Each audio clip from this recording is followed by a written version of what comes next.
This ureteroscope, it's quite interesting, quite amazing. Look to this technology. Look, it's possible to, yes, this is usual.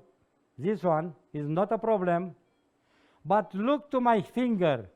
I will go with my finger and look to the ureteroscope. The ureteroscope. It's exactly the same. So without nothing, this ureteroscope keeps the position. It's unbelievable. You know, sometimes we need, in difficult cases, we need, you know, to maintain the ureteroscope in a difficult position. But now it's possible. Look, no problems. And we come back, and also it's the same situation on the other side. Look, my finger.